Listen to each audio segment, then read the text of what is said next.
ஆண்டவர் மறுமரட்சகரமாகிய இயேசு கிருஷ்ண நாமத்தில் இந்த மாலை வேளையிலும் மறுபடியும் கூட வரத்தக்கதாக கர்த்தர் தந்த கிருபைக்காக ஸ்தோத்திரம். இன்று தியானத்திற்காக நாம் வாசிக்கக்கூடிய வேத வசனம் வெளிப்படுத்தின விசேஷம் 2ஆம் அதிகாரம் 20 முதல் 29 வசனங்களை நாம் வாசிக்க கேட்போம். ஆகிலும் உன் பேரில் எனக்கு குறை உண்டு. என்னவெனில் தன்னை தீர்க்கதரிசி என்று சொல்லுகிற எசபேல் என்னும் ஸ்திரீயானவள் என்னுடைய ஊழியக்காரர் வேசித்தனம் பண்ணவும் விக்கிரகங்களுக்கு படைத்தவைகளை புசிக்கவும் அவர்களுக்கு போதித்து அவர்களை வஞ்சிக்கும்படி நீ அவளுக்கு இடம் கொடுக்கிறாய். அவள் மனம் திரும்பும்படியாய் அவளுக்கு தவணை கொடுத்தேன். தன் வேசி மார்க்கத்தை விட்டு மனம் திரும்ப அவளுக்கு விருப்பமில்லை. இதோ நான் அவளை கட்டில் கிடையாக்கி அவளுடனே விபச்சாரம் செய்தவர்கள் தங்களுடைய கிரியைகளை விட்டு மனம் திரும்பாவிட்டால் அவர்களையும் மிகுந்த உபத்திரவத்திலே தள்ளி அவளுடைய பிள்ளைகளையும் கொல்லவே கொல்லுவேன். அப்பொழுதுதானே நானே உள்ளிந்திரியங்களையும் இருதயங்களையும் ஆராய்கிறவர் என்று எல்லா சபைகளும் அறிந்து கொள்ளும்.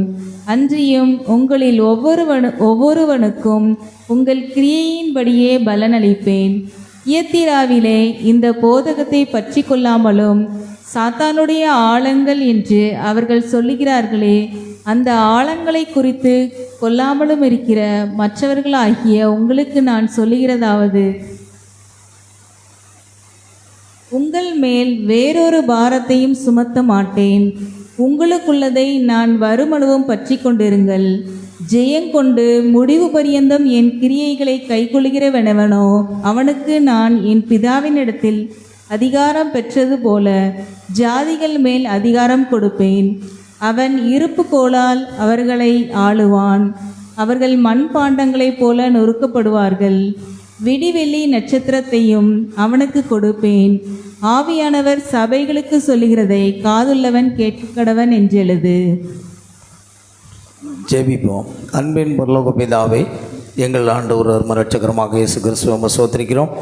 கர்த்தாவே, ஆசீர்வதிக்கப்பட்ட அந்த மாலை வேளையிலும் ஆண்டவருடைய சமூகத்திலே நாங்கள் கடந்து வந்து மை துதித்து பாடும்படியான கிருபைகளை கொடுத்தீர். இப்பொழுதும் வாசிக்கப்பட்ட வேத வசனங்களை ஆசீர்வதியும். இந்த வசனங்கள் மூலமாக கர்த்தருடைய ஆவியானவர் எங்களோடு பேசுவீராக.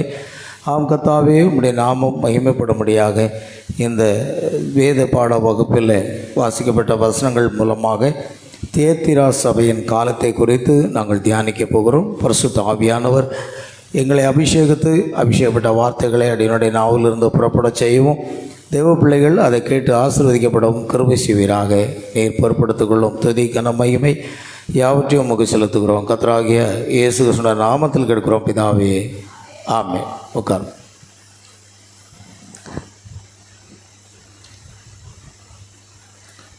ஆகாபை குறிப்பு.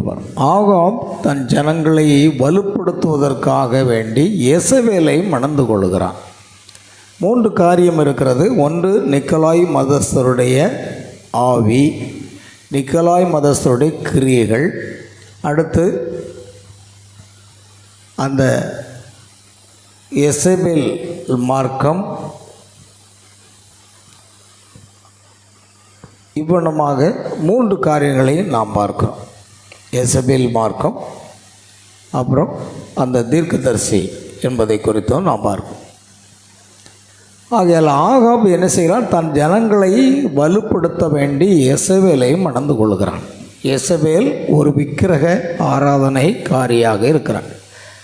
சரியாக அதே விதமான காரியத்தை தான் கான்ஸ்டன்டைன் அரசனும் செய்தான். 3ஆவது நூற்றாண்டில் வாழ்ந்து கொண்டிருந்த அந்த கான்ஸ்டன்டைன் அரசன் ரோம சக்கரவர்த்தியாக இருக்கிறான். அவன் ஒரு பெரிய சபையை நிறுவி சலவை கற்களால் ஆன பலிபீடத்தை உண்டாக்கி போப் என்ற ஒரு மனிதனை எடுத்து அவனுக்கு சிரேஷ்டமாக உடுத்துவித்து இவ்வண்ணமாக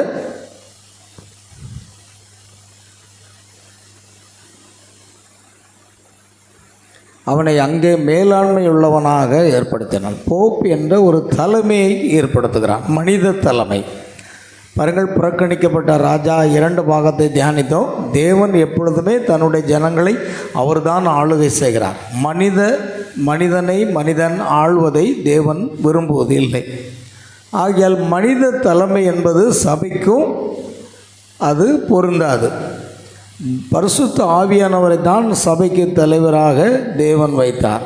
பெந்தெகோஸ்தே நாளிலிருந்து பரிசுத்த ஆவியானவர் மாத்திரமே சபையை நடத்தினார். கர்த்தருக்கு ஸ்தோத்திரம். ஆகையால் பிரியமானவர்களே, அவனோடு அவர்கள் பேசி என்ன செய்தால் அவனுடைய பாவங்களை எடுத்து சொல்வதற்கு வாய்ப்பில்லாத ஒரு சூழ்நிலை. அந்த நாட்களில் தான் எலியா என்ற ஒரு தீர்க்கதரிசி எசேபேலுடைய நாட்களில், ஆகாப் ராஜருடைய நாட்களில் காணப்படுகிறான். ஒரு வெதுவெதுப்பான ஒரு சபையாக, ஒரு பாரம்பரியமான ஒரு சபையாக, ஒரு அஞ்ஞான கொள்கை உள்ள ஒரு சபையாக ஸ்தாபிக்கப்பட்டதுதான் ரோமன் கத்தோலிக்க ஸ்தாபனம். அதை ஸ்தாபித்தது கான்ஸ்டன்டைன் என்ற அரசன். அவனுடைய காலத்துக்கு பிற்பாடு தான் அவன் ஒவ்வொரு போப்பையும் தலைவரை நியமித்து அங்கே பார்க்குறான்.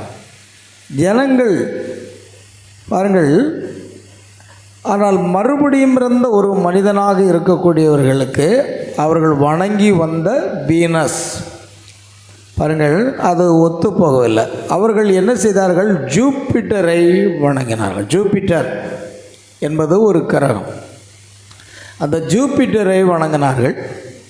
அந்த இடத்துல ஜூபிட்டருக்கு பதிலாக பேதுருவை கொண்டு பொருத்தினார்கள். அவர்கள் வணங்கி வந்த வீனஸ் தேவதையை விலக்கிவிட்டு அந்த இடத்தில் மரியாதை வைத்து வணங்க ஆரம்பித்தார்கள். பாருங்கள், ரோமம் நாடு என்பது மனுஷர்கள், பறவைகள், ஊரும் பிராணிகள், இவையெல்லாம் மிருகங்கள் எல்லாவற்றையும் வணங்கி வந்த ஒரு தேசம். அந்த தேசத்தில் கிறிஸ்தவமானது பரவும் பொழுது அது அஞ்ஞான மார்க்கத்தையும் கிறிஸ்தவத்தையும் இணைத்த ஒரு ஸ்தாபனத்தை ஏற்படுத்தினார். ஜனங்களுக்கு வரலாறு தெரியாது.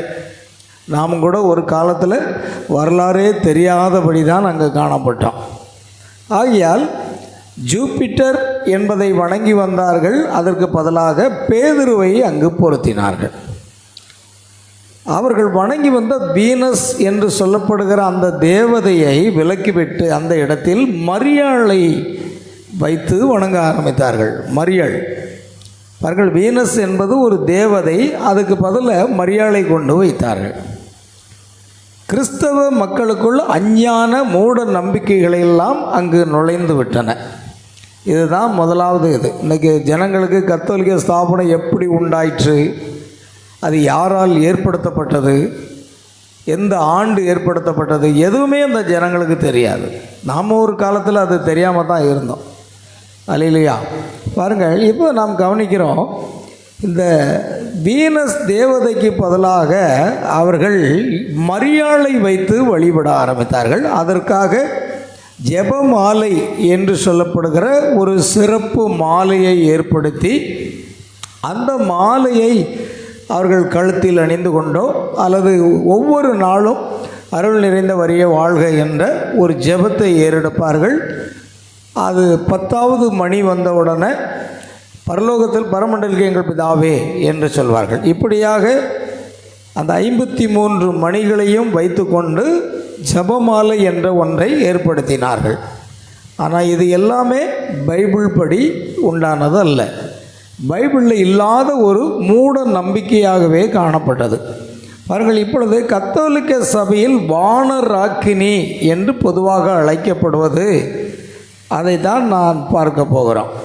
இப்போ பாருங்கள், எரேமியா 44:17, 7:18, லூக்கா 1:28 அடிப்படையில் இப்போ நாம் பார்க்க போகிறோம். கத்தோலிக்க சபையில், ரோமன் கத்தோலிக்க அந்த ஸ்தாபனத்தில் வானராக்கினி என்று பொதுவாக அழைக்கப்படுகிறது. யார்? அந்த வீனஸ் என்ற தேவதைக்கு பதிலாக மரியாளை வணக்கத்துக்குரிய ஒரு தாயாக அவர்கள் நியமித்து ஜனங்கள் வழிபட ஆரம்பித்தார்கள். அதுக்கு ஆங்கிலத்தில் விர்ஜின் மேரி அல்லது மதர் மேரி என்று சொல்வார்கள். அது தமிழில் என்னென்னா இது பலவிதமாக அழைக்கப்படுகிறது. தமிழில் நீங்கள் பார்த்தீங்கன்னா வானராக்கினி அப்படின்னு பேர். வானராக்கினி, அப்படி ஒரு பாடல்களையும் அவர்கள் இயற்றி பாடுவார்கள். வானராக்கினி. அடுத்து பரலோக ராணி. மரியாதை என்ன சொல்வார்கள்? பரலோக ராணி என்று சொல்வார்கள். அல்லனா குயின் ஆஃப் ஹெவன், பரலோக ராணி. அடுத்து விண்ணரசி, விண்ணுக்கெல்லாம் அரசியாக இருக்கக்கூடிய மரியாள் என்று சொல்லுவார்கள். அடுத்தது தேவமாதா. இப்படி பல வகையில் வானராக்கினி, பரலோக ராணி, விண்ணரசி, தேவமாதா என்று மரியாளை வர்ணித்து அவர்கள் என்ன செய்வார்கள்னா அந்த அந்த இடத்துல வைத்து வீனஸ் தேவதைக்கு பதிலாக மரியாளை கொண்டு பொருத்தினார்கள். அஞ்ஞானம் முழுக்க அஞ்ஞான மார்க்கத்தினுடைய செயல்பாடு, அதுதான் காரியம். ஆகையால் கத்தோலிக்க மரபின்படி இயேசு ராஜாதி ராஜா என்பதால் அவருடைய தாய் மரியாளுக்கு என்ன செய்தாங்க அப்படின்னா பரலோக ராணி என்ற மரியாதை பட்டம் கொடுக்கப்படுகிறது. பார்த்தீங்களா, பரலோக ராணி, விண்ணரசி, தேவமாதா என்றெல்லாம் வர்ணிக்கப்படுகிறார்கள். அதனால் பொதுவாக மரியாளை கத்தோலிக்க ஸ்தாபனத்தில் பரலோக ராணி என்று சொல்லுவார்கள், அல்லது விண்ணக ராணி, விண்ணரசி, தேவமாதா என்றெல்லாம் அவர்கள் பெயர் வைத்து அழைக்கிறார்கள். ஆகையால் மரியாதை என்பது பரலோக ராணி என்று அழைக்கிறார். இந்த பெயரின் அடிப்படை கத்தோலிக்கர்கள் சில வேதாகம வசனங்களை அதுக்கு ஆதாரமாக பொருத்துவாங்க. விசேஷமாக வெளிப்படுத்தின விசேஷம் 12ஆம் அதிகாரம் 1வது வசனத்தை நாம் வாசிக்கும்போது, வெளிப்படுத்தின விசேஷம் 12:1,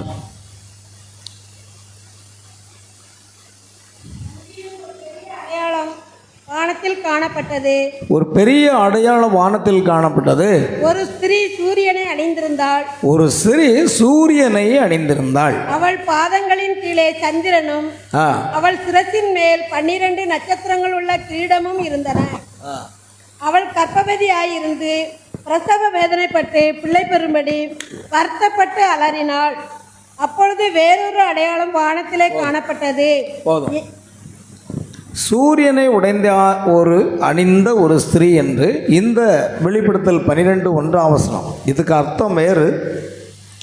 ஆனால் அவர்கள் இதை எடுத்துக்கொண்டு இந்த இடத்துல சொல்லப்பட்டது தான் மரியாளை சொல்லப்பட்டிருக்கிறது என்று சொல்லி அங்கே பொருத்துவார்கள்.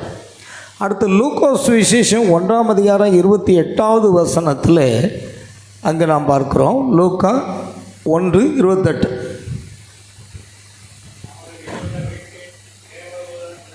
அவள் இருந்த வீட்டில் தேவதூதன் பிரவேசித்து, பெற்றவளே வாழ்க, கர்த்தர் உன்னுடனே இருக்கிறார், ஸ்திரீகளுக்குள்ளே நீ ஆசீர்வதிக்கப்பட்டவள் என்றார். பாருங்க, இந்த வசனத்தையும் எடுத்துக்கொண்டு மரியாள் ஆசீர்வதிக்கப்பட்ட ஒரு தாய். அதனால்தான் அருள் நிறைந்த மரியே வாழ்க என்ற ஒரு ஜெபத்தை அவர்கள் ஏறெடுத்தார்கள். இதெல்லாம் யாருக்கு பதிலாக அப்படின்னா வீனஸ் என்ற தேவதைக்கு பதிலாக மரியாளை வணக்கத்துக்குரியவளாக மாற்றினார்கள். மேலும் இஸ்ரவேல் அரச சார்பில் ராஜாவின் தாய்க்கு சிறப்பு இடம் இருந்ததால் அதை இயேசுவின் தாய் மரியாளுடன் இணைத்து அதை விளக்கி கொடுப்பார்கள். இதெல்லாம் வசனத்தின் அடிப்படையில் தான் நான் மரியாளை வணங்குகிறோம், அவதான் தேவமாதா, தேவனுக்கு தாய் என்றெல்லாம் சொல்லுவார்கள். ஆனால் கிபி 300 வருஷ காலமாக அப்போஸ்தலருடைய காலத்தில் அப்படி ஒரு என்ன கிடையாது, ஒரு வணக்கம் கிடையவே கிடையாது. அல்லேலூயா. அப்படிப்பட்ட எந்த வணக்கமும் மரியாளுக்கு இருந்ததில்லை. ஆனால் மற்ற கிறிஸ்தவ சபைகளின் பார்வையிலே அல்லது புராட்டஸ்டன்ட், பெந்தகோஸ்தே இச்சபைகள் வானராக்கினி எந்த பட்டத்தை ஏற்கவில்லை. மரியாளை வானராக்கினி, பரலோகராணி, தேவமாதா என்று கத்தோலிக்கர்கள் மாத்திரமே அதை புகழ்ந்து சொல்லுகிறார்களே வழியே புராட்டஸ்டன்ட்டுகளோ, லுத்தரன்களோ, பெந்தகோஸ்தைகளோ என்ன செய்யலை, அதை ஏற்றுக்கொள்ளவே இல்லை. அது அவர்களுக்குரிய அஞ்ஞான மார்க்கத்துக்குரியதாகவே காணப்பட்டது. அதனால தான் அதிலிருந்து சபையானது பிரிந்து பிரிந்து பிரிந்து பிரிந்து வந்தது. அந்த அஞ்ஞான மார்க்கத்திலிருந்து ப்ரொடெக்ட் பண்ணி வெளியே வந்தது தான் புராட்டஸ்டன்ட். ஆகையால் இந்த மற்ற சபைகள் கத்தோலிக்க சபையை தவிர வேறு யாருமே அதை ஏற்றுக்கொள்ளலை. பாருங்கள், சிலர் எரேமியா 7:18 வரும் வானத்தின் ராணி என்ற சொல்லை அவங்க எரேமியா 7:18 வசனத்தை வாசிக்கலாம். எரேமியா 7:18.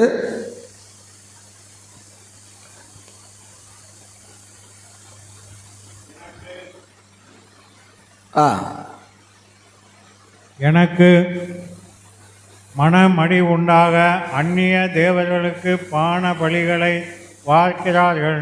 அவர்கள் வானராக்கினிக்கு பணியாரங்களை சுடும்படி பிள்ளைகள் விறகு பொறுக்குகிறார்கள். பிதாக்கள் நெருப்பு மூட்டுகிறார்கள். ஸ்திரீகள் மாப்பிசைகிறார்கள். இதெல்லாம் தேவனுடைய வார்த்தை சொல்ல. எனக்கு அதாவது விக்கிரக வழிபாட்டில் வந்தது தான் அந்த வானராக்கினி அப்படின்னு சொல்கிறது.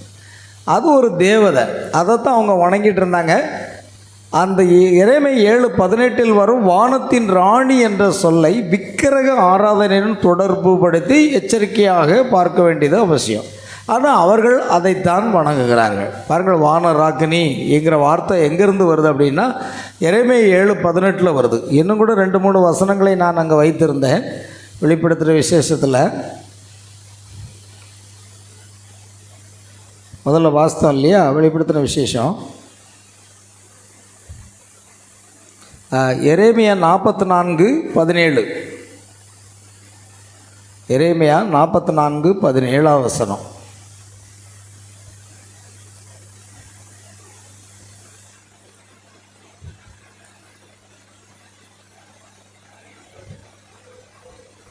எரேமியா 44:17.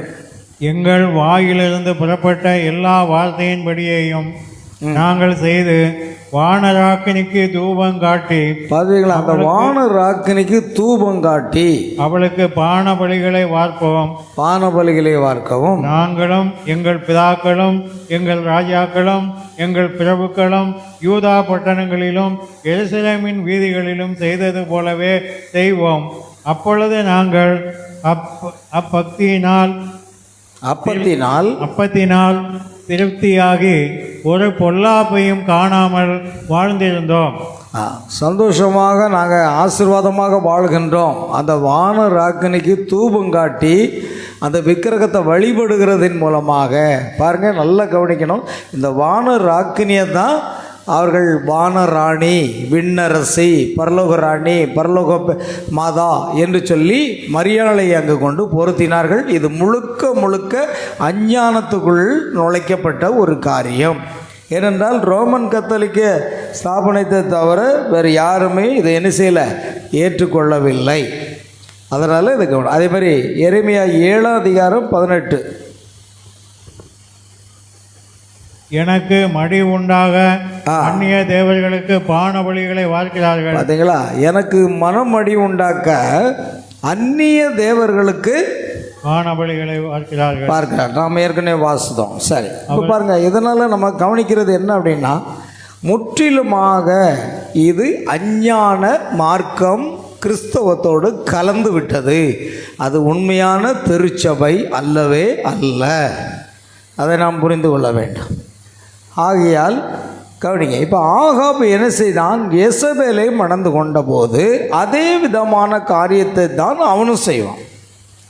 எப்படி இந்த ரோமன் கத்தோலிக்க ஸ்தாபனத்தை இந்த கான்ஸ்டன்டைன் ஏற்படுத்தி அஞ்ஞான மார்க்கத்தை உள்ளே புகுத்தி இதையெல்லாம் செய்தானோ, அதே போல் ஆகாப் எசபேலை மணந்தான். எசபேல் விக்கிரக வழிபாடு செய்கிறவள், ஆகாப் ஒரு இஸ்ரவேலன். இவங்க 2 பேரும் இங்கு மணந்து திருமணத்தில் மூலமாக அதே விதமான காரியத்தை அவன் செய்கிறான். அவன் இஸ்ரவேலுக்குள் விக்கிரக ஆராதனையை கொண்டு வந்தான். பாருங்கள், இஸ்ரவேல் ஜனங்களுக்கு மத்தியில் என்ன கொண்டு வந்துட்டான், விக்கிரக வழிபாடு. அதுதான் கிறிஸ்தவத்துக்குள்ளே விக்கிரக வழிபாடு கொண்டு வந்தது ரோம சபை. மறந்து போகக்கூடாது, ரோம சபை தான் கிறிஸ்தவக்குள்ளே என்ன கொண்டு வந்தது, விக்கிரக வழிபாடுகளை கொண்டு வந்தது. அதே போல தான் ஆகாப் இஸ்ரவேல் ஜனங்களுக்குள் விக்கிரக வழிபாடை கொண்டு வருவதற்காக எசபேலை அவன் மணக்கிறான். அதை நான் பார்க்கிறோம். ஆகையால் எசபேல் என்ன செய்தாள், தீர்க்கதரிசிகளில் எவர் மேலெல்லாம் அவள் கைப்பட முடியுமோ அவர்களை எல்லாம் அவள் கொண்டு போட்டாள். பாருங்கள், எல்லா தீர்க்கதரிசிகளையும் கொண்டு போகிறாள். அவள் அப்படி செய்யவில்லையா? பாருங்கள், அவள் எல்லாரையும் கொண்டு போட்டாள். அதே விதமாகத்தான் போப்புகளும் செய்தார்கள். கத்தோலிக்க ஸ்தாபனத்துக்கு இணங்காத எல்லா ஜனங்களையும் அவர்கள் என்ன செய்தார்கள், கொண்டு போடும்படி கட்டளையிட்டு, அதுதான் இரத்த சாட்சியின் காலம். அப்படிப்பட்ட லட்சக்கணக்கான ஜனங்கள், கோடிக்கணக்கான ஜனங்கள் கத்தோலிக்க ஸ்தாபனத்துக்கு உடன்படாத பட்சத்தில் அவர்களை கொலை செய்யும்படி கட்டளையிட்டான். அதே சம்பவம் இங்கு நடக்கிறது. இது எசபேல். எசபேல் என்ன என்ற ஒரு தீர்க்கதரிசி என்று அவள் தன்னை அழைத்து கொள்கிறாள். அவள் தீர்க்கதரிசி அல்ல, அவள் விக்கிரக ஆராதனைக்காரி. ஆகையால் தீர்க்கதரிசிகள் எவர் மேலெல்லாம் அவளால் கைப்பட முடியுமோ அவர்களெல்லாம் அவள் கொன்று போட்டாள். அவள் அதே விதமாகத்தான் இந்த போப்புகளும் செய்தார்கள். மறந்து போகக்கூடாது. இன்னைக்கு புராட்டஸ்டன்ட்டுகளும் கத்தோலிக்கமும் இணைகிறது. ஆனால் புராட்டஸ்டன்ட்டுகள் 6,80,00,000 கிறிஸ்தவர்களை கத்தோலிக்க அந்த போப்பினுடைய மார்க்கம்தான் கொன்று போட்டது. இது சரித்திரம். ஜனங்களுக்கு சரித்திரமும் தெரியாது, ஒன்றும் தெரியாது. அதை நம்ம கவனிக்க வேண்டியது அவசியமாக இருக்கிறது. அல்லேலூயா, ஆமேன். கவனிக்க பிரியமான தேவ பிள்ளைகளே, ஆகையால் ஆகாபின் காலத்தில் அக்காலத்துக்குரிய ஒரு நட்சத்திரமாக வயது சென்ற எலியா இருந்தான். ஆமேன். ஆகாபின் காலத்தில் அக்காலத்துக்குரிய ஒரு நட்சத்திரமாக வயது சென்ற எலியா இருந்தான். பாருங்கள், அவர்களுடைய பாவங்களை பற்றி அவர்களுக்கு சுட்டி காட்டுவதற்காக, எடுத்துரைப்பதற்காக அவன் பயப்படவே இல்லை. அவன் கர்த்தருடைய தீர்க்கதரிசி. ஆகையால் அவன் அந்த காலத்துக்குரிய ஒரு நட்சத்திரமாக, ஒரு செய்தியாளனாக விளங்கினான். அவன், கர்த்தாவே, உம்முடைய தீர்க்கதரிசிகள் எல்லாரையும் அவர்கள் கொண்டு போட்டு விட்டார்கள், நான் ஒருவன் மாத்திரமே மீதியாக இருக்கிறாங்க. ஏன்னா இந்த எசபேல் என்ன பண்ணுறான்னா, விக்கிரக வழிபாட்டுகளை கொண்டு வந்து அந்த இஸ்ரவேல் ஊழியக்காரர்களை எல்லாம் வேசித்தனம் பண்ண வைத்து அத்தனை பேரையும் அவள் கொண்டு போடுகிறாள். அப்படி கொண்டு போடும்போது எலியா தப்பி செல்லுகிறான். கர்த்தாவே, உம்முடைய தீர்க்கதரிசிகள் எல்லாரையும் அவர்கள் கொண்டு போட்டார்கள், நான் ஒருவன் மாத்திரமே மீதியாய் இருக்கிறேன் என்று சொல்லும்படி ஒரு நேரம் வந்தது. பாருங்க, உண்மையான ஒரு தேவ மனிதர்கள் உலகத்தில் சுவிசேஷத்தை கொண்டு செல்வது மிக மிக கடினமானது. அந்த காலத்தில் மிஷனரிகள்லாம் தங்கள் உயிரை கொடுத்து தான் சுவிசேஷம் பிரசங்கித்திருக்கிறார்கள். கடைசியில் நான் ஒருவன் மாத்திரம்தான் மீதி இருக்கிறேன் என்று சொன்ன பொழுது கர்த்தர் சொல்லுகிறார், அப்படி அல்ல, இதோ ஒரு நிமிடம் பொறு எலியா, பாகாலுக்கு முன்பாக முடங்காதிருக்கிற முழங்கால்களை 7,000 பேரை நான் மீதியாக வைத்திருக்கிறேன். அந்த 7,000 பேரை நான் வைத்திருக்கிறேன். ஆனால் அவர்கள் எங்கே இருக்கிறார்கள் பாருங்கள். நீங்கள் ரோமர்கள் நிருபத்தில் பார்த்தீங்கன்னா, எலியாவினுடைய நாட்களில் எப்படி ஒரு கூட்டம் ஜனங்கள், அந்த 7,000 பேர் கர்த்தர் மறைத்து வைத்திருந்தார், அதே போல் இந்நாட்களிலும் அது உண்டு அப்படின்னு பைபிள் சொல்லுது. நீங்கள் பைபிளில் பார்த்தீங்கன்னா ரோமர்கள் நிருபத்தில் அதை நம்ம பார்க்க முடியும். ரோமர்கள் எழுதுனதில் பவுல் சொல்கிறார், அப்படி போல் எலியாவினுடைய நாட்களில் பாகாலுக்கு முடங்காது இருக்கிற 7,000 பேரை வைத்தான், அப்படி போல் இப்பொழுதும் ஒரு பங்கு மீதியாக இருக்கிறது என்ற ஒரு வசனம் இருக்கிறது.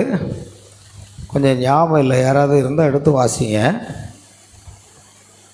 பாகாலுக்கு முன்பாக முழங்கால் படுகிறதை 7,000 பேரை வைத்தான், அப்படி போல் இப்பொழுதும் ஒரு பங்கு மீதி இருக்கிறது.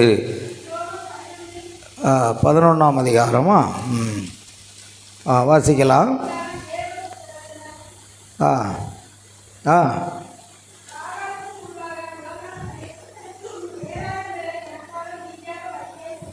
பார்த்தீங்களா? எத்தனாவது வசனம்? 4வது வசனம். 4. சரி, கவனிங்க, எங்கே வச்சுருக்கு. அவனுக்கு உண்டான தேவதர், கர்த்தாவே, உம்முடைய தீர்க்கதரிசிகளை அவர்கள் கொலை செய்து உம்முடைய பலிபீடங்களை இடித்து போட்டார்கள், நான் ஒருவன் மாத்திரம் மீதியாக இருக்கிறேன், என் பிராணனையும் வாங்க தேடுகிறார்களே என்று இஸ்ரவேலுக்கு விரோதமாய் விண்ணப்பம் பண்ணின போது அவனுக்கு உண்டான தேவனுடைய உத்தரவு என்ன? பாகாலுக்கு முன்பாக முழங்கால் படியிடாத 7,000 பேரை எனக்காக நான் மீதியாக வைத்திருக்கிறேன். இப்போ ஒரு 7,000 பேர் இருக்காங்க. ஆனால் தீர்க்கதரிசி எலியா நான் மட்டும்தான் மீதி இருக்கிறேன்னு சொன்னார். ஆனால் கர்த்தரோ ஆங்காங்கே அந்த 7,000 பேரை மறைத்து வைத்திருக்கிறார். பாருங்கள், அப்படி போல, இதை நம்ம கவனிக்க வேண்டிய முக்கியமான காரியம், அப்படி போல இக்காலத்திலேயும் கிருபையினால் உண்டாகும் தெரிந்து கொள்ளுதலின்படி ஒரு பங்கு மீதியாக இருக்கிறது. இக்காலத்திலேயும் இந்த பாகாலுக்கு, இந்த ஸ்தாபனங்களுக்கு உடன்படாத ஒரு சிறு கூட்டம் இருக்கிறது. அப்போ இந்த காலத்திலையும் தேவன் என்ன செய்கிறார்? எலியாவின் நாட்களில் 7000 பேரை வைத்தது போலவே இந்த காலத்திலையும் கிருபையினால் உண்டாகும் தெரிந்து கொள்வதன்படி ஒரு பங்கு என்ன செய்கிறார்? கர்த்தர் மீதியாக வைத்திருக்கிறார். அதை நாம் கவனிக்க வேண்டியது அவசியம். பாருங்கள், அந்த பாகாலுக்கு முன்பாக முழங்கல் படியிடாத ஒரு 7000 பேர். அதே போன்று இந்த கடைசி நாட்களில் எந்த ஒரு ஸ்தாபனங்களுக்கும், கொள்கைகளுக்கும், கோட்பாடுகளுக்கும் உடன்படாத, வார்த்தைக்கு முரணாக இருக்கிற எந்த காரியத்துக்கும் உடன்படாத ஒரு பங்கு, ஒரு சிறு கூட்டம் இந்த காலத்திலும் இருக்கிறது என்று பவுல் எழுதுகிறார். அப்போ நாம் ஒரு சிறு கூட்டம் இருக்குது. சிறு கூட்டம் மணவாட்டி. சிறு மந்தையே பயப்படாதே, பிதாவானவர் ராஜ்ய குத்தை கொடுக்க பிரியமாக இருக்கிறார். அப்போ சிறு மந்தை எலியாவின் நாட்களில் ஒரு 7000 பேர் சிறுமந்தை. அதே போல் நோவாவின் நாட்களில் 8 பேர் ஒரு சிறுமந்தை. லோத்தின் நாட்களில் 3 பேர் ஒரு சிறுமந்தை. அப்புறம் இந்த காலத்திலும் ஒரு சிறு மந்தை மட்டுமே தேவன் பாதுகாத்து வைத்திருக்கிறார். இவர்கள் எக்காலத்து கொண்டும் அந்த கத்தோலிக்க ஸ்தாபனம் முதற்கொண்டு பெந்தகோஸ்தே ஸ்தாபனம் வரைக்கும் எந்த கொள்கைகளுக்கும் கோட்பாடுகளுக்கும் அவர்கள் என்ன செய்ய மாட்டாங்க? முடங்கவே மாட்டார்கள். ஆமென். உடன்படாத ஒரு சிறு கூட்டம் இருக்கிறது. அதை நாம் கவனிக்க வேண்டும். அவர்கள் மட்டும்தான் எடுத்துக்கொள்ளப்படுதலில் செல்வார்கள். அவர்கள் அத்தனை பேரும் கைவிடுவார்கள். பாருங்கள், தேவன் அவனுக்கு பிரதர்த்தமாக 7000 பேர்களை நான் மீதியாக வைத்திருக்கிறேன். அவர்கள் எங்கே உள்ளனர் என்பதை நீ அறிவாயா? பாருங்கள், அந்த 7000 பேர் இந்த கடைசி காலத்தில் பார்த்தீங்கன்னா ஒரு சிறு கூட்டம் இருக்குது. எங்கெல்லாம் இருக்கிறாங்க? அது பரிசேயர், சதுசேயர், பாப்டிஸ்டுகள், மெதடிஸ்டுகள், பிரஸ்பிடேரியன்கள் ஆகியோர்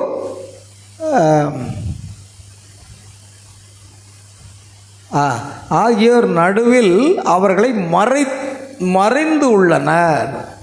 நான் அவர்களை வெளியே கொண்டு வருவேன். அப்போ பாருங்கள், இந்த சிறு கூட்டம் எங்கே இருக்கிறாங்கன்னா, இன்றைக்கு இருக்கிற ஒவ்வொரு ஸ்தாபனத்துக்குள்ளேயும் அந்த கூட்டம் மறைந்திருக்கிறது. அதை நம்ம கவனிக்கணும். அந்த மறைந்திருக்கிற கூட்டத்தை நான் வெளியே என்ன செய்வேன்? கொண்டு வருவேன். என் ஜனங்களே, அவளுடைய பாவத்துக்கு உடன்படப்படும், அவளுக்கு நேரிடும், வாதையில் அகப்படாலும் இருக்கும்படி அவளை விட்டு என்ன செய்யுங்க? வெளியே வாருங்க. கர்த்தர் வெளியே கொண்டு வருவார். இஸ்ரவேல் ஜனங்களை எகிப்து விட்டு வெளியே கொண்டு வந்தார். அதே போல தான் இன்றைக்கும் அந்த முன்குறிக்கப்பட்ட ஆத்துமாக்கள் எங்கெல்லாம் இருக்கிறாங்க, அந்த சிறு கூட்டம் எங்கே இருக்குது அப்படின்னா, அது எல்லா ஸ்தாபனங்களிலும் இருக்கிறது. ஆனால் அந்த ஸ்தாபனங்கள் மறைந்திருக்கிற 7000 பேர் மறைந்திருக்கிறது போல இவர்கள் மறைந்து உள்ளனர். நான் அவர்களை வெளியே கொண்டு வருவேன். கொஞ்சம் பொறுத்துக்கொள், அவர்கள் என்னுடையவர்கள். அவர்கள் இதுவரைக்கும் பாகாலுக்கு முன்பாக முழங்கால் படியிடவில்லை.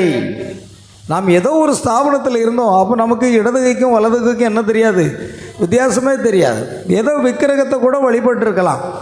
ஆனால் நமக்கு இடது கைக்கும் வலது கை எந்த வித்தியாசமும் தெரியாது. ஆனால் கர்த்தர் என்ன செய்கிறார்? நம்மை முன்குறித்தபடியினால் நம்மை அவர் வெளியே கொண்டு வந்திருக்கிறார்.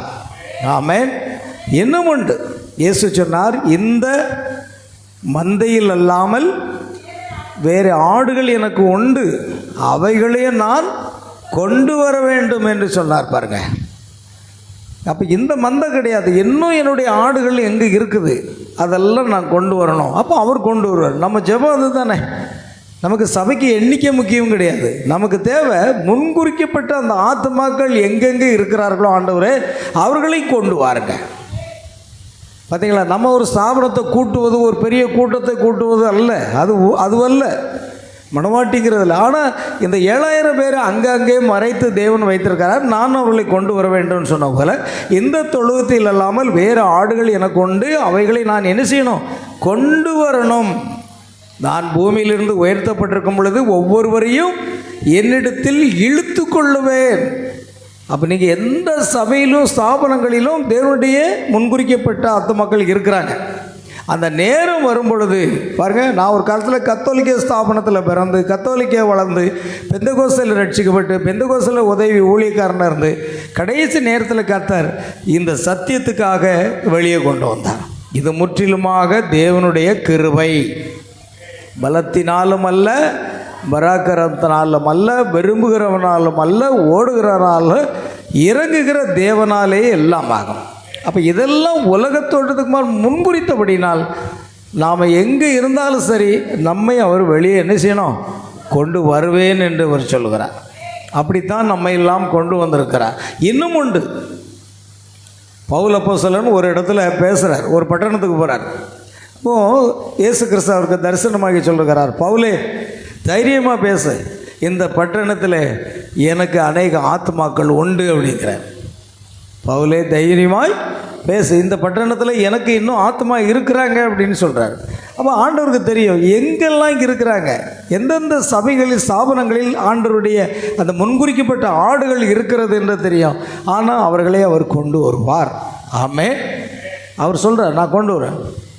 ஆகையால் இதுவரைக்கும் அவர்கள் பாகாலுக்கு முன்பாக முழங்கால் படியிடவில்லை என்று கூறினார்.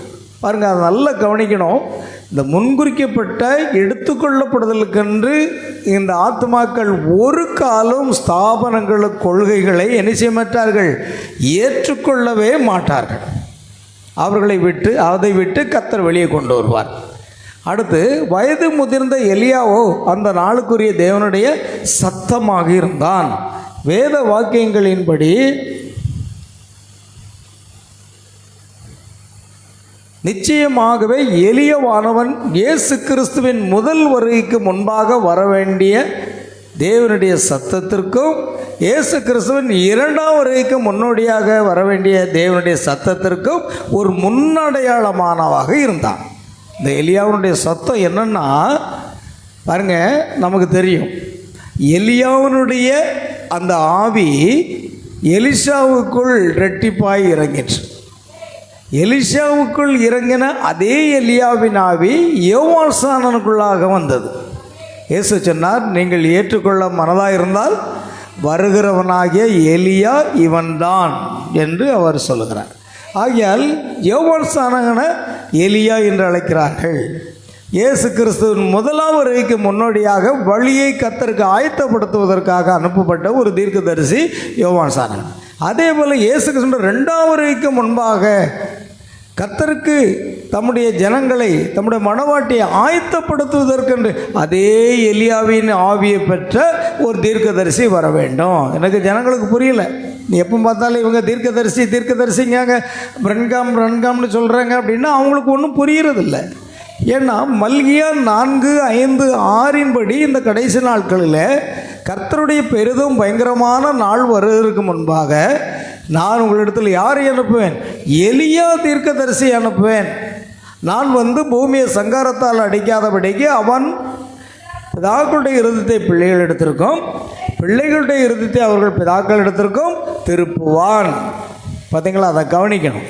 அப்போ அந்த எலியாவின் ஆவி 5 முறை அடுத்து மணவாட்டி புரஜாதிகள் மத்தியில் எடுத்துக்கொள்ளப்பட்ட பிற்பாடு அதே எலியாவும் மோசேயும் 1,44,000 யூதர்களுக்கு செய்தியை அறிவிப்பதற்காக கடந்து செல்வார்கள். அது வெளிப்படுத்தல் 11ஆம் அதிகாரத்தில் இருக்கிறது. சரி, கவனிங்க. ஆகையால் இந்த எலியாவின் சத்தம் யோவான்ஸ்நானனுடைய சத்தத்துக்கு ஒரு முன்னடையாளம். யோவான்ஸ்நானனுடைய சத்தம் இந்த மணி நேரத்திற்கான வில்லியம் பிரணாமுடைய சத்தத்திற்கு ஒரு முன்னடையாளம். அப்போ கவனிங்க, முதலாம் வருகை இரண்டாம் வருகை அது ஒரு முன்னடையாளமாக இருக்கிறது என்பதை நம்ம பார்க்குறோம். ஆகையால் பிரியமானவர்களே, இந்த சின்னத்தனமான எசபேல் இஸ்ரவேலின் ராணியான போது பாருங்க, அவள் ராணி ஆயிட்டான். ஏன்னா ஆகாப் ராஜா, இவள் விக்கிரக ஆராதனைக்காரி இப்போ ராணியாக மாறிட்டான். அப்படித்தான் இயேசு தேவனுடைய தாய் என்று சொல்லி அவர்களை பரலோக ராணி என்று அழைக்க ஆரம்பித்தார்கள். அல்லேலூயா. பாருங்க எப்படி வருதுன்னு பாருங்க ஒவ்வொரு காலத்துலையும். ஆகையால் இவள் என்ன செய்தால், ராணியான உடனே தேவனுடைய பலிபீடங்களை எல்லாம் இடித்து போட்டு தன்னுடைய சொந்த பலிபீடங்களையே நிறுவிட வேண்டும் என்று இருந்தாள். அவள் ஒரு விக்கிரகத்துக்கு முன்பாக இஸ்ரவேலர்களை என்ன செய்தாலாம்,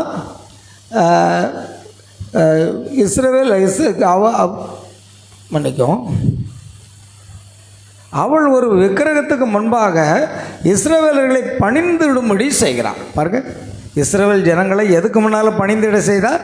விக்கிரகத்துக்கு முன்னால் பணிந்திடலைன்னா அவர்களை கொலை செய்து போட்டார்கள். கத்தோலிக்க ஸ்தாபன கொள்கைக்கு உடன்படலைன்னா அத்தனை பேரையும் அவர்கள் கொன்று போட்டார்கள். சரித்திரத்தையே இன்றைக்கி ஜனங்கள் பார்க்கறதில்ல. ஆகையால் கத்தோலிக்க சபையை நிறுவின போது அவனும் சரியாக அதே விதமான காரியத்தை தான் செய்தான். கத்தோலிக்க ஸ்தாபனம் என்ன செய்தது? மரியாளை வாழ்க, அந்தோனியரே வாழ்க, சவரியாரே வாழ்க, இது எல்லாம் வணங்கும்படி செய்தது. அதே தான் நாங்கள் எசபேலும் செய்தோம்.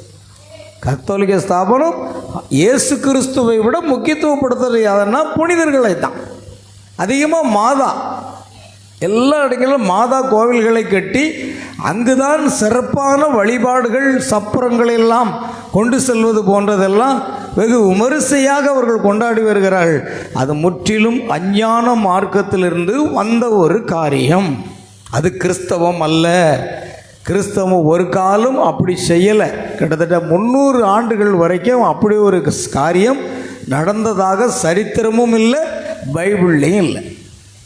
பாருங்கள், அது முற்றிலுமாக அஞ்ஞான மார்க்கம். ஆகையால் அவன் அஞ்ஞான விக்கிரக ஆராதனைகளை கிறிஸ்தவ சபைக்குள் கொண்டு வந்தான். அவன் கிறிஸ்தவர்களை விக்கிரகங்களுக்கு முன்பாக பணிந்து விடும்படி செய்திட்டான். அது சரியாக மீண்டும்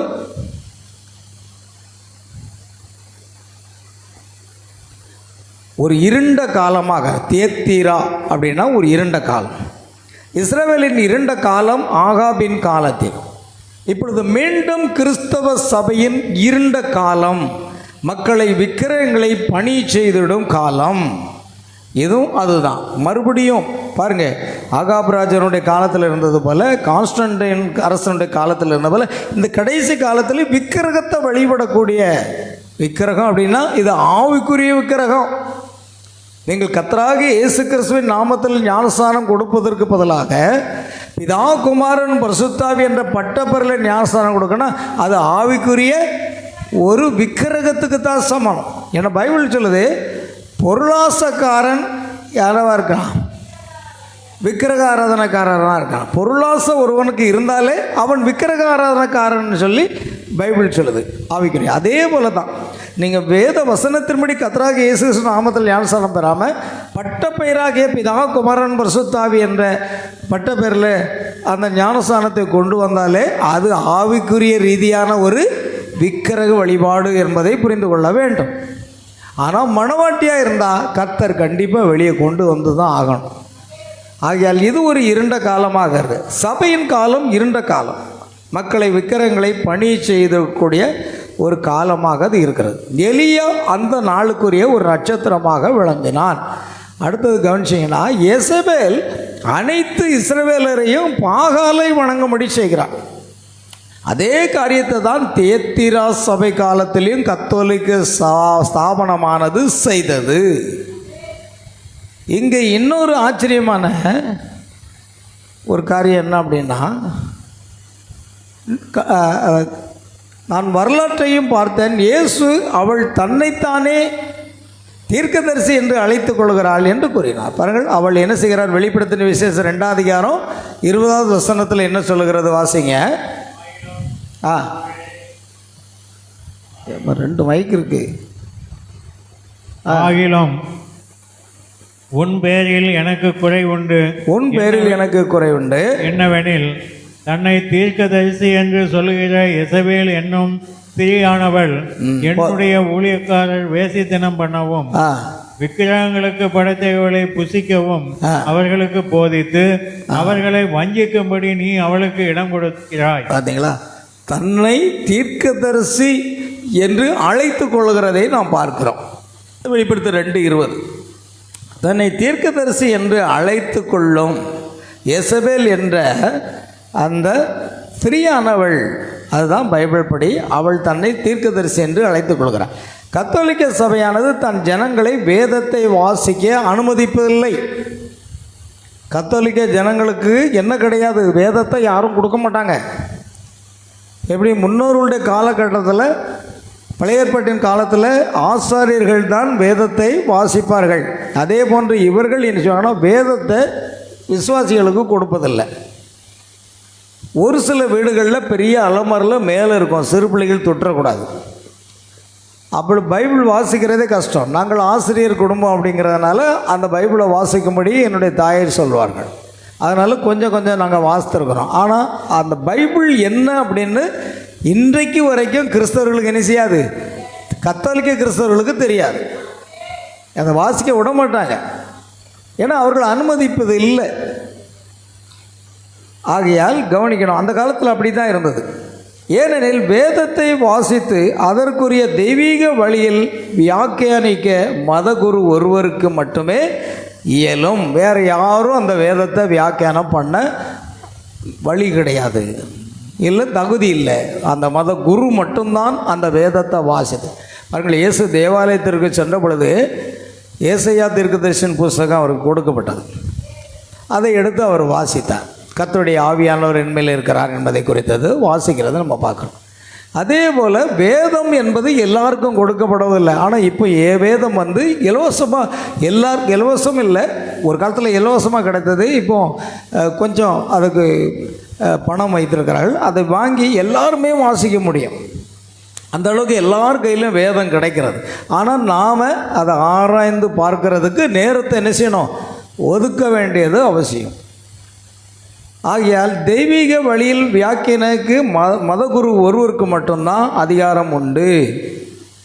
அல்லேலூயா, நல்லது. அதுவே தீர்க்கதரிசி என்ற ஊழியத்தினை பற்றிய உண்மையான வியாக்கியானம். ஒரு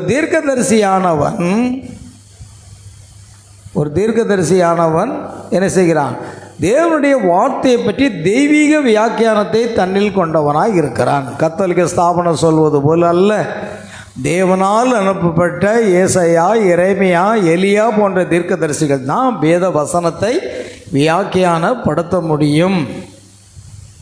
அதுதான் நமக்கு தேவனுடைய வார்த்தை சரியாக வியாக்கியானவர் என்று பொருள். அதுதான் தீர்க்கதரிசி.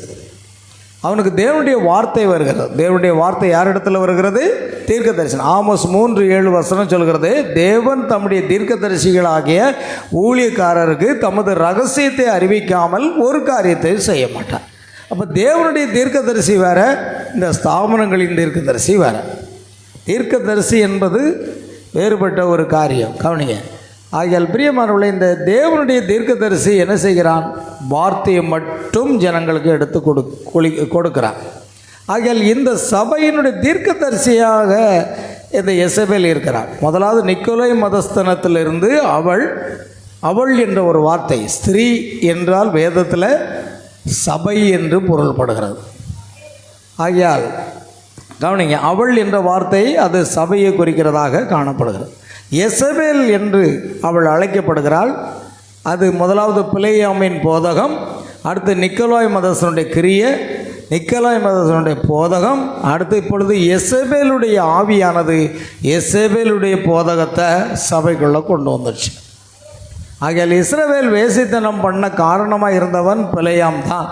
நிக்கோலாய் மதத்தரின் இங்கே அதைத்தான் செய்தார்கள் என்பதை நம்ம பார்க்குறோம். இப்போ வெளிப்படுத்தின விசேஷத்தில் அதை குறித்து நமக்கு இருக்குது. என்ன இருக்கிறது, வெளிப்படுத்தின விசேஷம் 17ஆம் அதிகாரம் 1வது வசனம் வாசிங்க, 5வது வசனம் வாசிங்க, 15வது வசனம் வாசிங்க. 3 பாகம் இருக்கிறது. வெளிப்படுத்தின விசேஷம் 17:1. 7 கலசங்களை உடைய அந்த 7 தூதரில் ஒருவன் வந்து என்னோட பேசி, நீ வா, திரளான தண்ணீர்கள் மேல் உட்கார்ந்திருக்கிற மகா வேசியோட பூமியின் ராஜாக்கள் வேசித்தனம் பண்ணினார்களே. சரி, கவனிய, திரளான தண்ணீர்கள் மேல் உட்கார்ந்திருக்கிற அந்த வேசி. இப்போ பாருங்க, அது அந்த வேசியை குறித்து 5ஆம் வசனம் சொல்கிறது. வெளிப்படுத்த மேலும் ரகசியம் மகா பாபிலோன் வேசிகளுக்கும் பூமியில் உள்ள அருவருப்புகளுக்கும் தாய் என்னும் நாமம் அவள் நெற்றியில் எழுதியிருந்தது. அதாவது வேசிகளுக்கும் அந்த மகாவேசி பூமியில் உள்ள அருவருப்புகளுக்கும் தாய் என்னும் நாமம். இன்னைக்கு தாய் சபை என்று அழைக்கிறது ரோமன் சபையை தான் அழைப்பாங்க. அடுத்து 15வது வசனம் என்ன சொல்கிறது, திரளான தண்ணீர்கள். இன்னும் அவன் என்னை நோக்கி, அந்த வேசி உட்கார்ந்திருக்கிற தண்ணீர்களை கண்டாயே, அவைகள் ஜனங்களும் கூட்டங்களும் ஜாதிகளும் வாசைக்காரருமாம். பார்த்தீங்களா?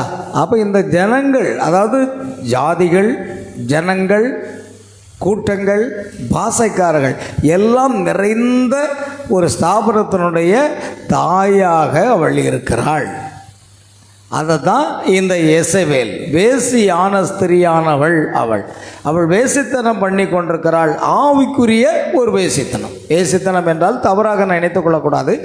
ஆவிக்குரிய ரீதியான வார்த்தைக்கு முரண்பாடான காரியங்கள், அதுதான் வேசித்தனம் என்று அழைக்கப்படுகிறது. ஆகையால் ஜனங்களுக்கு வேத வாக்கியத்தை பற்றி தவறாக அர்த்தம் கற்பித்து போதிக்கிறார். பார்த்தீங்களா? வேத வசனத்துக்கு தவறான வியாக்கியானம் கொடுத்து அதை ஜனங்களுக்கு போதித்தால் அதுதான் என்னது?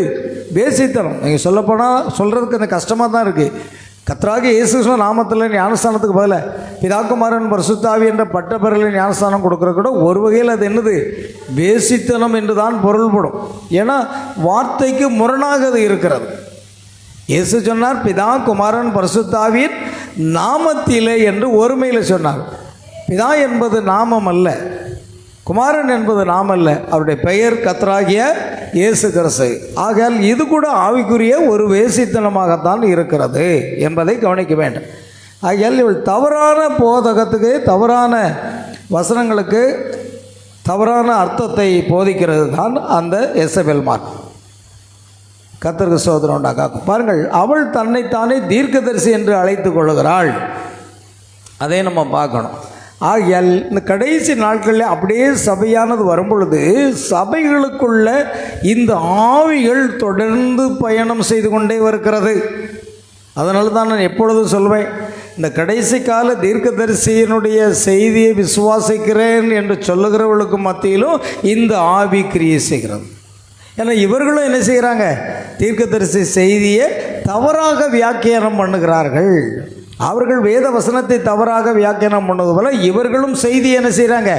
தவறான வியாக்கியானம் பண்ணுகிறார்கள். அப்படின்னா இவர்கள் ஒரு விதமான ஆவிக்குரிய வேசித்தனம் என்பது கடைசி கால செய்தியிலும் இருக்கிறது. வசனத்தை கவனிங்க. வார்த்தையை தவறாக வியாக்கியானம் பண்ணாலே அது வேசித்தனம் தான். ஆமென். ஆகையால் பிரியமானவர்களை, இதை நல்லா கவனிக்க வேண்டிய ஒரு காரியம். ஆகையால் இப்பொழுது அது ஸ்திரீயாக இருக்கிற காலம். ஸ்திரீ என்பது சபைக்கு அடையாளம். பைபிளில் ஸ்திரீ என்றால் அடையாளம். ஒரு ஸ்திரீ ஸ்தூரியன் அடைந்திருந்தாள் அப்படின்னா ஒரு சபை. அதே போல் மகா வேசி ஸ்திரீ சபை என்று அழைக்கப்படும். அதாவது வேசி சபையாக காணப்படுகிறது. ஆகையால் கிறிஸ்து யாருக்காக வருகிறார் என்றால் மணவாட்டிக்காக மட்டும்தான் வருகிறார். வேறு யாருக்காகவும் அவர் வரப்போகிறதில்ல. இயேசு வரப்போகிறார், நம்மெல்லாம் கொண்டு போயிடுவார்னா, நீங்கள் பிதாகுமாரன் பரிசுத்தாவின் பட்ட பேரில் இருந்துக்கிட்டு ஒரு ஆவிக்குரிய வேசித்தனம் செய்து கொண்டு இருக்கும் பொழுது உங்களை அழைக்க அவர் வரப்போகிறது இல்லை. நீங்கள் அதை விட்டு என்ன செய்யணும்? வெளியே வந்தாகணும். பெந்தகோஸ்தே சபையினரே நீங்கள் கூட வெளியே வந்தாகணும். நான் பெந்தகோஸ்தே சபைக்கு போயிட்டுருக்கிறேன், ஆவிக்குரிய சபைக்கு போயிட்டுருக்கேன்னு சொல்லலாம், அது போதாது. ஏன்னா அது லவோதிக்கேய சபை அதை விட மோசமான நிலையில் இருக்கும். நாம் இந்த தியத்தீரா, சர்தை, பிலதெல்பியா, லவோதிக்கேயா வரும்பொழுது அங்கே நம்ம பார்க்க போகிறோம். நீங்கள் எல்லாரும் நினைக்கிறாங்க நான் கத்தோலிக்க சபை கிடையாது, நான் பெந்தகோஸ்தே சபைக்கு போகிறேங்க. சரிதான். ஆனால் ஒரு காலத்தில் பெந்தகோஸ்தேல எழுப்புதல் இருந்தது. இப்பொழுது அது பாரம்பரியமாகிவிட்டது. அங்கேயும் தவறான போதகம் இருக்கிறதுனால அது ஆவிக்குரிய ஒரு வேசித்தனம் என்பதையும் மறந்து போகக்கூடாது. அதனால் அதை விட்டு என்ன செய்யணும்? நாம் வெளியே வந்து தான் ஆகணும், வேறு வழி இல்லை. கர்த்தருக்கு ஸ்தோத்திரம் உண்டாகட்டும். பாருங்கள், மணவாட்டிக்காகத்தான் வரலாம். அவளும் ஒரு ஸ்திரீ தான். மணவாட்டி கூட யார் தான்? ஒரு ஸ்திரீ தான். அது வேசியான ஸ்திரீ, இது மணவாட்டி ஸ்திரீ. மணவாட்டி ஸ்திரீ கற்புள்ள கன்னிகை. அப்போ அங்கே பவுல் எழுதுகிறார், நான் உங்களை கற்புள்ள கன்னிகையாக கிறிஸ்து என்னும் ஒரே புருஷனுக்கு ஒப்பு கொடுக்க நியமித்தபடியினால் சொல்கிறார். அப்போ கற்புள்ள கன்னி 1 கொரிந்தியர் 11:2 நினைக்கிறேன். 1 கொரிந்தியர் 11:2 இருக்குமோ? யாராவது எடுத்தீங்கன்னா வாசிங்க. 1 கொரிந்தியர் 11:2.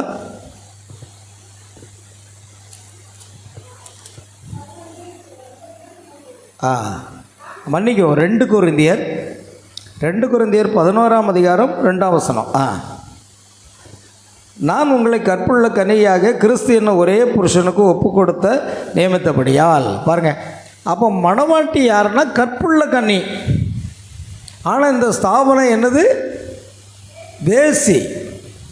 அதுவும் பெண்ணு தான், அதுவும் ஸ்திரீ தான், இது மணவாட்டி சபை கற்புள்ள கன்னிகை.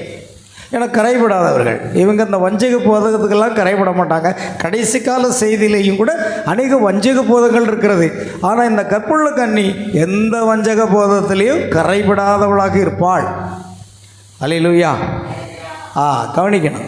ஆகையால் இந்த ஸ்திரீ தன்னை தேவனுடைய சபை என்று கொண்டாடி கொண்டிருக்கிறாள். ஆனால் அவளோ ஐஸ்வர்யத்தினாலும், பாருங்கள் அந்த வெளிப்படுத்தின விசேஷத்தில் வருது, ஐஸ்வர்யத்தினாலும் முத்துக்களினாலும் அலங்கரிக்கப்பட்டிருக்கிறாள். அவளுடைய வேசித்தனமாலும் மதவால் நிறைந்த பொற்பாத்திரத்தை கையில் ஏந்து கொண்டிருக்கிறாள். அம்மதுவை பூமியின் ராஜாக்கள் அனைவரும் உறிஞ்சி குடிக்கும்படி செய்தாள். இந்த சபை காலத்தில் அவள் எசபேல் என்று அழைக்கப்பட்டிருப்பதை நாம் காண்கிறோம். தேத்திரா சபையில் தான் யாருங்க எசபேல் என்ற ஒரு காரியம் வருகிறதை நம்ம பார்க்கணும். சரி, இந்த எசபேல் இஸ்ரவேலருடைய ராணியான உடனே, பாருங்கள், எசபேல் தான் யார்? இஸ்ரவேலுக்கு ராணி. அங்கே கத்தோலிக்க ஸ்தாபனத்தில் யாரை ராணியாக்கிட்டாங்க? மரியாளை ராணியாகிட்டாங்க. ஆனால் உண்மையாகவே மரியாள் அதை அவர்கள் ஏற்படுத்தினார்கள். ஆனால் மரியாள் அப்படி இல்லை. 120 பேர் பரிசுத்தாவியை பெற்றுக்கொண்ட பொழுது மரியாளும் 10 நாள் காத்திருந்து பரிசுத்தாவியை பெற்றுக்கொண்டு இப்பொழுது தேவனுடைய சமூகத்தில் என்ன செய்து கொண்டிருக்கிறார்கள்? இளைப்பாரி கொண்டிருக்கிறார்கள். இப்பொழுது மரியாள் மட்டும் உயிரோடு இருந்தால் என் சிலையை முதல்ல தூரம் எடுங்க, எனக்கு வணக்கம் கூடவே கூடாது என்று அவர்கள் கண்டித்திருப்பார்கள். உண்மையாகவே இவர்கள் மரியாளை வணக்கத்துக்குரியவளாக மாற்றிவிட்டார்கள். ஆனால் மரியாளோ தேவனுடைய வார்த்தையின்படி பரிசுத்தாவின் அபிஷேகம் பெற்று கிறிஸ்துக்குள்ளாக வாழ்ந்து நித்திரை அடைந்து அங்கு என்ன செய்தார்? 6வது அந்த பரிமாணத்தில் இளைப்பாரி கொண்டிருக்கிறார்கள். கிறிஸ்துக்குள் மரித்தவர்கள் உயிரோடு எழும்பொழுது அவர்கள் உயிரோடு எழுந்திருப்பார்கள். மரியாளே வாழ்க என்று சொல்லப்படுகிறவர்கள் எல்லாம் உயிரோடு எழும்ப போகிறது கிடையாது. ஆனால் மரியாள் கண்டிப்பாக உயிரோடு எழுந்து வருவார்கள். அப்பொழுது நாம் முகமுகமாக அவர்களை காண முடியும். கவனிங்க, ஏன்னா அவர்களும் பரிசுத்தாவின் அபிஷேகம் பெற்றிருக்கிறார்கள் என்பதை அது அப்போஸ்தலர் 2ஆம் அதிகாரத்திலே நம்ம பார்க்கலாம். ஆகையால் இந்த சபை காலத்தில் எசபேல் என்று அழைக்கப்பட்டிருந்தார். இஸ்ரவேலுடைய ராணியான உடனே அவள் இஸ்ரவேலரை அழித்து தன்னாலான எல்லாவற்றையும் செய்து தன்னுடைய விக்கிரக தேவர்களின் பலிபீடங்களெல்லாம் எழுப்பினாள். எல்லா தேவனுடைய பலிபீடங்களெல்லாம் உடைத்து போட்டுவிட்டு விக்கிரக பலிபீடங்களை அவள் ஏற்படுத்தினாள். பாருங்கள், தன்னை தீர்க்கதரிசி. அதைத்தான் கத்தோலிக்க சபையும் செய்தது. கத்தோலிக்க ஸ்தாபனம் அதைத்தான் செய்தது. இன்னும் மேற்கொண்டு பாருங்கள், தன்னை தீர்க்கதரிசி என்று சொல்லுகிற அவள் என்னுடைய ஊழியக்காரர்கள் வேசித்தனம் பண்ணவும் விக்கிரகங்களுக்கு படைக்கலை புசிக்கவும் அவர்களுக்கு போதித்து. ஆமேன், அல்லேலூயா. கவனிங்க, இதோ நான் அவள் மனம் திரும்பும்படியாக அவளுக்கு என்ன செய்கிறேன்? தவணை கொடுக்குறேன். கடைசியில் வர்ற வேதவசனத்தில் நான் மனம் திரும்புறதுக்கு தவணை கொடுக்குறேன். ஆனால் தன் வேசி மார்க்கத்தை விட்டு மனம் திரும்ப அவளுக்கு மனம் இல்லை. நல்ல கவனிங்க, அவள் மனம் திரும்புவதற்கு ஆண்டவர் எல்லா மனிதர்களுக்கும் மனம் திரும்புவதற்கு என்ன செய்வார்? ஒரு தருணத்தை ஆண்டவர் கொடுப்பார். ஆனால் மனம் திரும்பாத பட்சத்தில் நியாய தீர்ப்பு வரும். ஆனால் அவள் என்ன மனம் திரும்ப அவளுக்கு என்ன இல்லையா? விருப்பம் இல்லை. இதோ நான் அவளை என்ன செய்ய போகிறேன்? கட்டில் கிடையாக்கி அவளுடனே விபச்சாரம் செய்தவர்கள். பாருங்கள், அதாவது அந்த கட்டில் கிடையாக்கின்னா உலக பிரகாரமான காரியத்தில் இருக்கிறவர்கள் வேத வசனத்துக்கு விரோதமாக தங்களுடைய கிரிகளை விட்டு மனம் திரும்பாவிட்டால் அவர்களையும் மிகுந்த உபத்திரவத்திலே தள்ளி அந்த மகா உபத்திரவத்துக்குள் போகிறார்கள். மணவாட்டி எடுத்துக்கொள்ளப்பட்ட பிற்பாடு என்ன வரப்போகுது? அந்திகிறிஸ்துவினுடைய ஆட்சி, மகா உபத்திரம் வரப்போகுது. அப்போ இவர்களை இந்த கத்தோலிக்க ஸ்தாபனம் முதற்கொண்டு இப்பொழுது இருக்கிற பெந்தகோஸ்தே ஸ்தாபனம் வரைக்குமே உபத்திரவ காலத்துக்குள்ளே போயிடும். நல்ல கவனிங்க. அப்படி யாராவது உங்கள் பெந்தகோஸ்தே ஸ்தாபனங்களில் உங்கள் பிள்ளைகள் இருந்தாங்களாம், இல்லை உங்கள் சொந்த பந்தம் இருக்காங்கன்னா செய்தியை சொல்லி அவங்கள வெளியே கொண்டு வாங்க. செய்தியை சொல்லுங்கள். முன்குறிக்கப்பட்டிருந்தால் கர்த்தர் கொண்டு வருவார். முன்குறிக்கப்படலைன்னா நாம் ஒன்றுமே செய்ய முடியாது. ஆனால் சொல்ல வேண்டியது நம்ம கடமையாக இருக்கிறது. அந்த சமயம் வாய்க்கும்போது ஆவியானவருடைய ஏவுதலின்படி நாம் சொல்லணும். ஆனால் அதே நேரத்தில் பன்றிகளுக்கு முன்பாக முத்துக்களை போடாதிருங்கள் என்று ஒரு வசனம் இருக்குது. சில வேளையில் ஏன்னா அது பீறி போடுமா. அப்போ சில வேளையில் சில பேர் முற்றிலும் ஏற்றுக்கொள்ளவே மாட்டாங்க அப்படின்னு சொன்னால் அவங்களுக்கு முன்னால் முத்துக்களை கொண்டு போடக்கூடாது. போட்டால் அது பீறி போடும்னு வசனம் சொல்லுது. அல்லது நாம் சமயம் வாய்க்கும்போது செய்தி இது தான் அப்படின்னு சொல்லணும். அவங்க முன்குறிக்கப்பட்டிருந்தால் கண்டிப்பாக வருவாங்க. முன்குறிக்கப்படலைன்னா அவரவர் ஸ்தாபனத்தில் என்ன செய்வாங்க, கடைசி வரைக்கும் இருந்து அத்தனை பேரும் பாருங்கள், அவர்கள் தங்களுடைய கிரியைகளை விட்டு மனம் திரும்பாவிட்டால் அவர்களையும் மிகுந்த உபத்திரவத்திலே தள்ளி கர்த்தர் உபத்திரவ காலத்துக்கு கொண்டு போயிடுவார். பெந்தகோஸ்தே கொண்டு உபத்திரவ காலத்துக்குள்ளே போகுமான்னு கேட்பீங்க. நிச்சயமா. ஏன்னா இதெல்லாம் யார்? அவருடைய பிள்ளைகள், மகாவேசியினுடைய பிள்ளைகள். அந்த மகாவேசி பூமியில் உள்ள அருவருப்புகளுக்கும் வேசிகளுக்கும் தாய் எண்ணம், அதுதான் தாய். இதெல்லாம் பிள்ளைகள் தான். அதான் இந்த 7000 பேரில் மணவாட்டி இருக்கிறாள். அல்லேலூயா. 7000 பேரில் அல்ல, 7000 போன்ற ஒரு மாதிரி. உடனே கண்டுபிடிச்சிடுவாங்க நம்ம மணவாட்டி 7000 பேர் தான் ஸ்டீஃபன் பாஸ்டர் பிரசங்கம் பண்ணாருன்னு உடனே நம்ம ஆட்கள் கண்டுபிடிச்சிடுவான். 7000 என்பது என்னது? ஒரு முன்மாதிரியாக ஒரு தொகை. அதே போல் இப்பொழுதும் ஒரு பங்கு, அவ்வளோதான். அது எவ்வளோன்னு யாருக்கும் தெரியாது. ஆகையால் மகா உபத்திரத்துக்குள்ளாக ஒருத்தர் கொண்டு போயிடுவார். அவருடைய பிள்ளைகளையும் கொல்லுவேன். நல்ல கவனிங்க. ரோமன் கத்தோலிக்க ஸ்தாபனத்திலிருந்து புரோட்டஸ்டன்ட் பிரிஞ்சு வந்தது, மெத்தடிஸ்ட் பிரிஞ்சு வந்தது, பெந்தகோஸ்தே பிரிஞ்சு வந்தது, எல்லாமே பிரிந்து வந்தது. அதனால் இது எல்லா ஸ்தாபனங்களுக்கும் அதுதான் தாய். நான் அவளை கட்டில் கிடையாக்கி அவளோட உபச்சாரம் செய்தவர்களையும் கொல்லுவேன். அப்போ பெந்தகோஸ்தேனராக இருந்தால் கூட நாம் தப்ப முடியாது. அப்போ அதை விட்டு வெளியே செய்திக்குள்ளே நம்ம வந்தாகணும். அல்லேலூயா. பாருங்கள், அது வெளிப்படுத்தல் 2ஆம் அதிகாரம் 21 முதல் 23 வசனங்கள் இருக்குது. ஆகையால் வெளிப்படுத்தின விசேஷம் 17ஆம் அதிகாரத்தில் இந்த பழங்காலத்து வேசி, அதாவது கத்தோலிக்க ஸ்தாபனமானது வேசிகளின் தாய் என்று அழைக்கப்பட்டார். அவர்கள் பையன்கள் அல்ல. நல்லா கவனிக்கணும்.